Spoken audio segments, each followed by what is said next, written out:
Hello everyone, I hope आप सभी gate aspirants अपनी लाइफ में कुछ नया और बेटर करने का ट्राई कर रहे होंगे। आज के इस सेशन में हम लोग बात करने वाले हैं गेट 2024 के जितने भी क्वेश्चंस हमारे पास में बाकी बचे वेक्टर कैलकुलस के टॉपिक से पूछे गए थे। आज हम लोग उनको डिस्कस करेंगे। ये सारे PYQs हैं, that is previous years question हैं जो कि हमारे पास में 2024 के पेपर में पूछे गए थे। ठीक है, वीडियो को स्टार्ट करने से पहले ये मेरी पर्सनल रिक्वेस्ट है आप सभी स्टूडेंट्स से, जो भी हमारे चैनल पे नए हैं और जो भी पुराने स्टूडेंट्स हैं, उनसे मेरी पर्सनल रिक्वेस्ट है कि आप चैनल के लिंक को सब्सक्राइब ज़रूर करिए। If you are benefiting from the channel, like अगर आप 1% भी सीख रहे हैं हमारे चैनल से, अगर आपको 1% भी फ़ायदा हो रहा है, आपको कुछ नॉलेज अगर मिल रही है, then please subscribe to the channel. ये मेरी पर्सनल रिक्वेस्ट है आप सभी से। आप देख सकते हैं not subscribe 80% of the students channel पे आते हैं और सब्सक्राइब नहीं करते चैनल को। तो ये मेरी पर्सनल रिक्वेस्ट है आप सभी स्टूडेंट्स से कि अगर आपको हमारे चैनल का कंटेंट यूज़फुल लगता है then please subscribe to the channel and also share with your friends. आप चैनल के लिंक को शेयर भी करिए अपने फ्रेंड्स के साथ में, जिससे कि हमारा चैनल काउंट जो है दैट इज़ 8876 है, ये एटलीस्ट 10,000 11,000 तक रीच कर पाए। ठीक है, सो ये मेरी पर्सनल रिक्वेस्ट आप सभी स्टूडेंट्स से। आई होप आप इसको कंसिडर करेंगे। चलिए स्टार्ट करते हैं आज के हमारे पहले क्वेश्चंस के। सो जो हमारा पहला क्वेश्चन है, ये क्वेश्चन पूछा गया था गेट 2024 के इलेक्ट्रिकल इंजीनियरिंग के पेपर में, वो भी 2 मार्क्स के लिए। ठीक है, सो देखते हैं इस क्वेश्चन को। क्वेश्चन हमारे पास में है कंसिडर अ वेक्टर। हमारे पास में एक वेक्टर गिवन है 2i cap plus j cap plus 2k cap. ये XYZ के टर्म्स में लिखा हुआ है, आप इसको ऐसे ही बोल सकते हैं। XYZ क्या है हमारे पास में, यूनिट वेक्टर्स हैं अलॉन्ग कोऑर्डिनेट एक्सिस XYZ। तो instead of writing u vector as 2x से जब आप i कैप पुट कर सकते हैं, कोई उसमें इशू वाली बात नहीं है, आपको लिखने में सहूलियत होगी, इसलिए मैं ऐसा लिख रहा हूँ। ठीक है, i j k, वहाँ पर x cap y cap z cap लिखा हुआ है, but instead of writing that thing I am writing i cap j cap and k cap are the unit vectors. कोई इशू वाली बात नहीं है। ठीक है, करेक्ट। उसके बाद क्या लिखा हुआ है हमारे पास में, उसके बाद बोला गया है कि the directional derivative of the function हमारे पास में क्या गिवन है, ये फंक्शन गिवन है और उस फंक्शन का हमें डायरेक्शनल डेरिवेटिव निकालना है इस पॉइंट पर। ठीक है, और इन द डायरेक्शन ऑफ, किस डायरेक्शन में निकालना है भैया, in the direction of you vector, that is इस ये वाला जो हमारे पास वेक्टर गिवन है, इस वेक्टर के अलावा हमें डायरेक्शनल डेरिवेटिव निकालना है। ठीक है, और पॉइंट क्या गिवन है 1 1 1। ठीक है, तो स्टार्ट करते हैं सॉल्यूशन को। तो आपको पता होगा कि आपने अगर PYQs और जो हमारा प्लेलिस्ट में बहुत सारे मैंने जो लास्ट ईयर्स के PYQs अपलोड कर रखे हैं, उनमें आपने ऑब्जर्व किया होगा कि हमें जब भी डायरेक्शनल डेरिवेटिव निकालना पड़ता है तो हम क्या करते हैं, ग्रेडियंट निकालते हैं। दैट इज़ ग्रेडियंट का कैसे निकालते हैं अपन, del of F, that is del क्या है, doe upon dough X I cap plus doe upon dough Y J cap plus doe upon doe Z K cap. ये हमारे पास में क्या है, डेल। ठीक है, ऑपरेटर किस पे लगाना भैया, कौन सा फंक्शन है हमारे पास में, फंक्शन हमारे पास में है 2ln xy 2ln x into Y plus ln y z plus 3ln x z। Correct. तो बस अब इसके ऊपर अपन क्या करेंगे, ऑपरेट कर देंगे। ग्रेडियंट वाला ये जो हमारे पास में है, ये पूरे फंक्शन को x के रिस्पेक्ट में पार्शियली डिफरेंशिएट करेंगे। क्या आएगा, x के रिस्पेक्ट में पार्शियली डिफरेंशिएट करेंगे तो इस वाले पार्ट का डिफरेंशिएशन क्या आ जाएगा, ln का डिफरेंशिएशन क्या होता है 1 अपॉन सम दैट थिंग, तो क्या आ जाएगा 2 अपॉन एक्स वाई। और जब इस अंदर वाले फंक्शन का डिफरेंशिएशन करेंगे, एक्स वाई को डिफरेंशिएट करेंगे पार्शियली x के रिस्पेक्ट में, तो क्या आएगा y। करेक्ट है, तो ये हमारे पास में आ गया। प्लस सिमिलरली हम यहाँ पर भी करेंगे क्योंकि यहाँ पर भी x है, तो क्या आ जाएगा 3z upon X Y X Z sorry I cap plus similarly y के रिस्पेक्ट में पार्शियली डिफरेंशिएट करेंगे इस पूरे फंक्शन को, तो क्या आएगा हमारे पास में, बताइए मुझे। सिमिलर वे में जैसा हमने आई कैप के लिए किया, क्या आएगा हमारे पास में, y के रिस्पेक्ट में करेंगे तो आएगा 2x upon X Y plus y के रिस्पेक्ट में पार्शियली डिफरेंशिएट कर रहे हैं, फिर इसके बाद इस वाले पार्ट का करेंगे डिफरेंशिएशन, क्या आएगा वाई जेड, और यहाँ पर आ जाएगा हमारे पास में z, क्योंकि y के रिस्पेक्ट में पार्शियली डिफरेंशिएट कर रहे हैं। ठीक है, प्लस क्या आएगा z के रिस्पेक्ट में अगर पार्शियली डिफरेंशिएट करेंगे तो आएगा हमारे पास में y upon Y Z plus उसके बाद आ जाएगा यहाँ पर हमारे पास में x अपॉन आ जाएगा हमारे पास में, सॉरी यहाँ पर 3 भी आएगा ना, यहाँ पर आएगा 3, फिर यहाँ पर आ जाएगा xz, करेक्ट, ये हमारे पास में आ गया। और यहाँ पर आ जाएगा k कैप, ठीक है। तो हमारे पास में ये आ गया। अब हमें क्या करना है, यहाँ पर पुट करना है कौन सा पॉइंट, 1 1 1। इस पूरे फंक्शन में हमारे पास में हमें 1 1 1 पुट करना है, दैट इज़ x की जगह पे 1, y की जगह पे 1 और z की जगह पे भी 1 पुट करना है, करेक्ट, ठीक है। तो आ जाएगा हमारे पास में, क्या बताइए मुझे, यहाँ पर आ जाएगा 3 और 2 5 5 आई कैप प्लस 2 और 1 3 जे कैप प्लस यहाँ पर के कैप कितना आ जाएगा, 3 और 1 4 के कैप। ये आ गया हमारे पास में डायरेक्शनल डेरिवेटिव एट पॉइंट 1 1 1, ठीक है। अब इसका हमें क्या करना है, इसको किस डायरेक्शन में निकालना था हमें डायरेक्शनल डेरिवेटिव, तो इस वाले वेक्टर के कॉरस्पॉन्डिंग निकालना था हमें, इसके डायरेक्शन में निकालना था। तो क्या करेंगे, इसी वेक्टर का हमारे पास में जो ग्रेडियंट हमने निकाला है, ग्रेडियंट का यूनिट वेक्टर के साथ में क्या लेते हैं हम लोग, डॉट प्रोडक्ट लेते हैं। यूनिट वेक्टर के साथ में किसका यूनिट वेक्टर लेंगे भैया, जिसकी डायरेक्शन में निकालना है हमें, तो बस निकाल दीजिए। तो डेल ऑफ एफ क्या था हमारे पास में, 5 आई कैप प्लस 3 जे कैप प्लस 4 के cap into dot product with क्या निकालना था, 2 आई कैप प्लस जे कैप प्लस 2 के कैप, करेक्ट, डिवाइडेड बाय उसका मॉड्यूलस, दैट इज उसका लेंथ कितना आएगा, लेंथ √9। कैलकुलेट करेंगे, 5 दूनी 10, डॉट प्रोडक्ट है यहाँ पर तो डॉट प्रोडक्ट निकाल रहे हैं, 5 दूनी 10 और क्या रहा है, 3 एकम 3 4 दूनी 8, correct, divided by 3।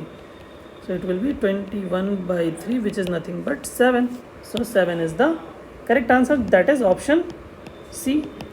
Option C, that is 7 is the correct answer for this question. तो इस क्वेश्चन में क्या किया था, ये जो हमारे पास में फंक्शन गिवन था वो थोड़ा सा कॉम्प्लेक्स कर दिया गया था ln का फंक्शन यूज़ करके, और इसमें कोई रॉकेट साइंस नहीं था।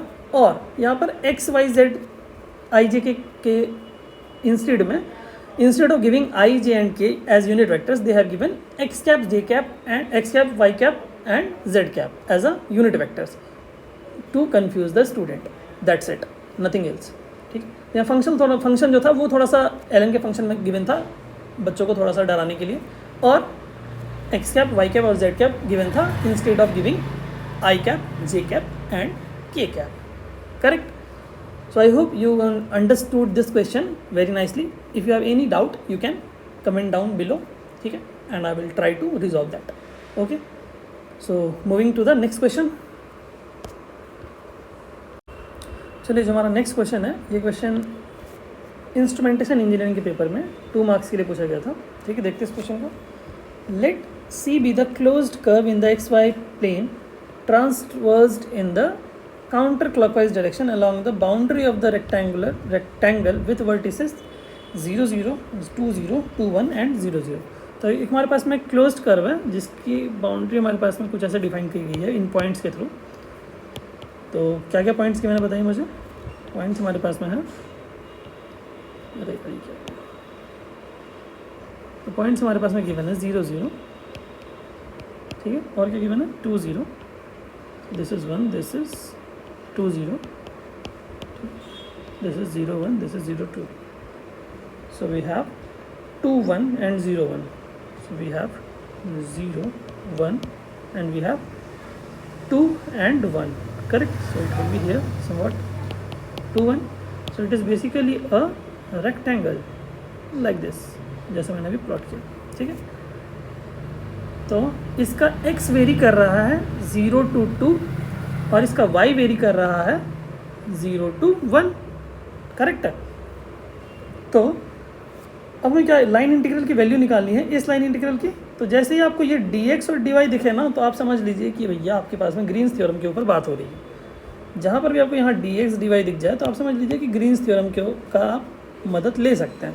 तो ग्रीन्स थ्योरम क्या बोलता है हमारे पास में, that is if we have integral line integral minus of e raised to the power y dx plus e raised to the power x dy, इसका लाइन इंटीग्रल आपको निकालना है। तो आप अगर आपको स्टेटमेंट पता होगा लाइन इंटीग्रल का, दैट इज ग्रीन्स थ्योरम का, तो क्या होता है वो मैं यहाँ पे लिख रहा हूँ। लाइन इंटीग्रल जाई या फिर मैं फाई लिख देता हूँ, ठीक है। मैं यहाँ पे लिख रहा हूँ phi D X plus psi D Y equal to क्या होता है, double integral of do psi over do X minus do phi over do Y D X D Y, यही होता है। बस ये दोनों को कंपेयर करिए और अप्लाई कर दीजिए, तो क्या आएगा हमारे पास, बताइए मुझे। यहाँ पर आ जाएगा डबल इंटीग्रल ऑफ क्या आएगा, D psi over D X, that means इसका इंटीग्रल, इसका पार्शियल डिफरेंशिएशन करेंगे एक्स के रिस्पेक्ट में, क्या आएगा same E raised power X, minus इसका अगर पार्शियल डिफरेंशिएशन करेंगे वाई के रिस्पेक्ट में तो क्या आ जाएगा हमारे पास में, minus of E raised to the power Y, और यहाँ पर आ जाएगा हमारे पास में D X D Y, correct है। दैट इज क्या आएगा हमारे पास में, e raised to the power X plus e raised to the power Y and we have D X D Y, correct. So limit decide करने के लिए हम क्या करेंगे, मैंने जस्ट एक बोला था कि x कहाँ से कहाँ तक वेरी कर रहा है, 0 से 2, एंड y कहाँ से कहाँ तक वेरी कर रहा है, 0 से 1। So we can put the limits as x की लिमिट 0 से 2, y की लिमिट 0 से 1, करेक्ट है। बस आप इसको इंटीग्रेट कर दीजिए। इंटीग्रेट अगर आपको करना आता है तो अच्छी बात है, नहीं तो फिर मैं एक बार आपको यहाँ पर थोड़ा सा इलेबोरेट करता हूँ, ठीक। तो इसको मैं थोड़ा सा यहाँ से स्मॉल करता हूँ, अरे क्या हो गया यहाँ से, या फिर आज मैं इस वाले पोर्शन को रिमूव कर देता हूँ, यहाँ पर भी हो जाएगा काम हमारा, ठीक है। तो क्या आएगा हमारे पास में, बताइए मुझे। अगर मैं इंटीग्रेशन करता हूँ, यहाँ पर डबल इंटीग्रेशन परफॉर्म करता हूँ तो क्या आएगा, तो आएगा हमारे पास में, यहाँ पर आ जाएगा, इंटीग्रेशन करेंगे तो आएगा, पहले x के रिस्पेक्ट में इंटीग्रेट करेंगे तो क्या आएगा, e raised to the power x plus x into e raised पर वाई, क्योंकि ई रेस्ट पर वाई क्या है कि Y we are taking as a constant because we are integrating with respect to x first. तो x का हमारे पास में काम ख़त्म हो जाएगा, तो x का लिमिट हम बिठा देंगे 0 से 2, बचेगा dy, correct. So we will have, put करेंगे वैल्यू, x की जगह पे 2 पुट कर देंगे तो क्या आएगा, यही आएगा। फिर उसके बाद x की जगह पे 0 पुट करेंगे तो क्या आएगा, x की जगह पे 0 पुट करेंगे तो आ जाएगा हमारे पास, ये पार्ट तो 0 ही हो जाएगा बस, तो यहीं बचेगा, दैट्स इट। तो हो जाएगा ई रेज़ पावर 0 क्या होता है, 1 होता है, तो यहाँ पर 1 लिख देता हूँ मैं, करेक्ट। सो वी हैव, यहाँ पर आ जाएगा, ये आ जाएगा, करेक्ट। इंटीग्रेशन 0 से 2, सॉरी 0 to 1 आएगा नहीं, यहाँ पर 0 से 2 तो चला गया है, यहाँ से 0 से 1 आएगा, करेक्ट, 0 से 1 आएगा, और यहाँ पर आएगा डी वाई के रिस्पेक्ट में इंटीग्रेट कर दीजिए, क्या आएगा, वाई के रिस्पेक्ट में जैसे इंटीग्रेट करेंगे क्या आएगा हमारे पास में, बताइए मुझे। तो हमारे पास में आएगा यहाँ पर वाई इंटू ई का square plus 2 into e raised पर वाई माइनस वाई, ये आएगा। अब लिमिट लगा दीजिए इसके ऊपर 0 से 1, तो 0 से 1 जैसे ही आप लिमिट लगाएंगे क्या आएगा, वाई की जगह पर 1 पुट कर दीजिए, तो वाई के जगह पर 1 पुट कर रहे हैं अपन, वाई की जगह पर 1 पुट किया, फिर वाई की जगह पर 0 पुट कर दीजिए, तो 0, वाई की जगह पर 0 पुट करेंगे तो ई रेस्ट पर 0 कितना आ जाएगा, 1, और वाई की जगह पर 0, ये ख़त्म हो जाएगा। बस क्या आ जाएगा बताइए मुझे, ई स्क्वायर प्लस 2e, और यहाँ से आ जाएगा -2 -1 which is -3। So this will be the correct answer, that is in the option A. We have, it is given in the option A, e square plus 2e minus 3. So basic सा question था, बस यहाँ पर double integration का आपको यहाँ पर help लेना था क्योंकि यहाँ पर थोड़ा कैलकुलेशन करना पड़ा हमें, बट क्वेश्चन इजी था, ग्रीन्स थ्योरम के ऊपर बेस्ड क्वेश्चन था ऑलरेडी, ये 2 मार्क्स के लिए पूछा गया था, तो थोड़ा कैलकुलेशन आपको करना तो ज़रूरी ही है क्योंकि 2 मार्क्स भाई कोई आपको फ्री में तो नहीं दे रहा है। 1 मार्क का क्वेश्चन गेट में अगर आ रहा है तो हो सकता है वो 1-2 लाइन में बन जाए, बट 2 मार्क्स का क्वेश्चन आपको मैं एटलीस्ट 2-3 स्टेप आपको करने पड़ेंगे ही पड़ेंगे, ठीक है। तो और 2 मार्क्स इंपॉर्टेंट है भी, ऐसा नहीं है कि 500 मार्क्स का एग्ज़ाम हो रहा है, 100 मार्क्स का एग्ज़ाम हो रहा है, उसमें 2 नंबर अगर आपको कहीं दे रहा है तो भैया आपसे कुछ एक्सपेक्ट करके देगा ना, ऑब्वियस है। सो 2 marks is very important, and let me tell you one thing, vector calculus is the most easy topic of GATE. In the last lecture also I told this thing, like if you want to score more in maths, then you should keep focus on the basic things like vector calculus, linear algebra are easiest, numerical methods is easy, and others like complex is little bit tricky, and differential equation is also a little bit tricky, you can say, and calculus is also easy. Okay, so you can go through these chapters if you want to score good in GATE mathematics portion for GATE. चलिए, जो हमारा next question है, ये question पूछा गया था mechanical engineering के paper में सिंगल मार्क के लिए। ठीक है, देखते हैं इस क्वेश्चन को। क्वेश्चन क्या है हमारे पास में, the value of the surface integral, इस सरफेस इंटीग्रल की हमारे पास में वैल्यू निकालनी है हमें, वेयर एस, ये जो एस गिवन है ये क्या है, external surface of the sphere whose equation is given by X square plus Y square plus Z square equal to R square. Correct. तो यहाँ पर हमारे पास में क्या है, एक सरफेस इंटीग्रल की वैल्यू हमें फाइंड आउट करनी है। तो हम क्या करेंगे, गॉस डाइवर्जेंस थ्योरम का इस्तेमाल करेंगे। तो मैं यहाँ पे लिखता हूँ Gauss divergence theorem, Gauss divergence theorem. Correct. So क्या होता है Gauss divergence theorem, in double integral F vector dot N cap into D S equal to क्या होता है, triple integral divergence of vector V, या फिर आप एफ लिख लीजिए, जो भी लिखिए कोई दिक्कत नहीं उससे। ठीक है, तो डाइवर्जेंस ऑफ एफ वेक्टर जो भी फोर्स वेक्टर होगा उसका divergence, and into D X D Y D Z, या फिर आप इसको डी वी भी लिख सकते हैं। ठीक है, तो आप मुझे बताइए यहाँ पर जो वेक्टर है वो क्या गिवन है। तो आप अगर गौर से देखेंगे, आपको डायरेक्टली नहीं दिखेगा, बट आप अगर गौर से देखेंगे तो आपको समझ में आएगा कि वेक्टर क्या गिवन है, वेक्टर कंपोनेंट क्या गिवन है। यहाँ पर देखिए, यहाँ पर डी एक्स और डी वाई है, दैट मीन्स सिर्फ किसी एक ही डायरेक्शन में, बाकी डी जेड वाला जो पार्ट है वो तो है ही नहीं यहाँ पे। दैट मीन्स ये जो जेड गिवन है यहाँ पर, सिर्फ यही एक हमारे पास में कंपोनेंट है आई जे और के वाला पार्ट में, तो सिर्फ के वाला कंपोनेंट है। दैट मीन्स डाइवर्जेंस कैसे निकालते हैं आप लोग, डेल डॉट एफ वेक्टर। तो यहाँ पर क्या आ जाएगा हमारे पास में, डेल आएगा doe X upon dough X I cap plus doe upon dough Y J cap plus doe upon doe Z K cap. किसके साथ में डॉट प्रोडक्ट होगा हमारे पास में, सिर्फ एक ही है जेड, वो भी के डायरेक्शन में। ठीक है, क्योंकि यहाँ पर डी एक्स डी वाई है, दैट्स वाई। ठीक है, तो सिर्फ z वाला पार्ट आएगा हमारे पास में, दैट मीन्स हमारे पास में आई जे के डॉट के 1 हो जाएगा, और सिर्फ हमारे पास में आ जाएगा ये del dot F vector is 1। Correct. That means यहाँ पर डाइवर्जेंस की जगह पे डाइवर्जेंस ऑफ वेक्टर फील्ड क्या आ जाएगा हमारे पास में, 1 आ जाएगा। तो इसको पुट करेंगे, जैसे ही अपन पुट करेंगे, मैं इसको यहाँ पे कंटिन्यू कर रहा हूँ इस वाले पार्ट को। ठीक है, तो ट्रिपल इंटीग्रल, मैं ठीक से लिखूँगा। ठीक है, इसको अगर अपन कंटिन्यू करते हैं तो ट्रिपल इंटीग्रल डाइवर्जेंस की जगह पर आ जाएगा 1, और यहाँ पर D X D Y D Z. Correct है।